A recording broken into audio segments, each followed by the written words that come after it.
লেংটা বাবা আখ্যা লেংটা বাবাৰ প্ৰসংগই চলাইছে অসম বীৰ লাচিত সেনা অসমৰ বঙাইগাঁও জিলা সমিতিৰ উদ্যোগত মানিকপুৰ তিনিআলি উৰণীয়া সেতুৰ ওপৰত 2 ঘণ্টীয়া প্ৰতিবাদী অৱস্থান কাৰ্যসূচী বীৰ লাচিত সেনা অসম জিন্দাবাদ বঙাইগাঁও জিলা সমিতি জিন্দাবাদ মানিকপুৰ আঞ্চলিক সমিতি জিন্দাবাদ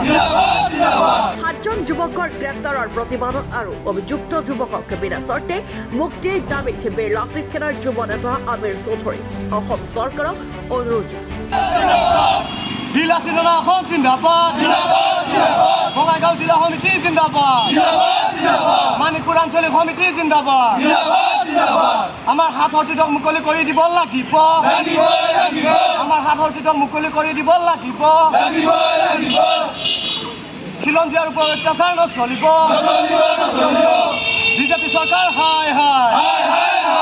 বিজেপি চৰকাৰ গো বেক বিজেপি চৰকাৰ হাই হাই বিজেপি চৰকাৰ গো বেক খিলঞ্জীয়াৰ ওপৰত অত্যাচাৰ কৰিব দিয়া নহ'ব বীৰ লাচিত সেনা অসম জিন্দাবাদ জয় আই অসম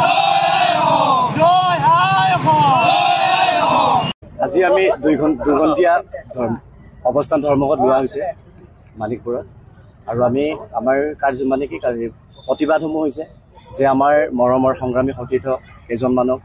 জেল হাজতলৈ প্ৰেৰণ কৰিছে এতিয়ালৈকে মুকলি কৰি দিয়া নাই আৰু লগতে সৌসিদিনা যোৰহাটৰ মাছমজিয়াত যি উলংগ বাবা যি পদযাত্ৰা কৰিলে ইয়াক আমি তীব্ৰ গৰিহণা দিছোঁ আৰু এটা কথা কৈ দিব বিচাৰিছোঁ অসম চৰকাৰক যে নেক্সট টাইম যদি দ্বিতীয়বাৰ যদি অসমত যদি এনেকুৱা যদি উলংগ বাবা যদি প্ৰৱেশ কৰিবলগীয়া হয় তেতিয়াহ'লে কিন্তু গৰু পিতন খাব এইটো চিধা কথা তেতিয়া কিন্তু কোনো পধ্যে গৰু পিতন নোখোৱাকৈ অসমৰ পৰা ঘৰলৈকে যাব নোৱাৰি ৰাজস্থান নহ'লে গুজৰাট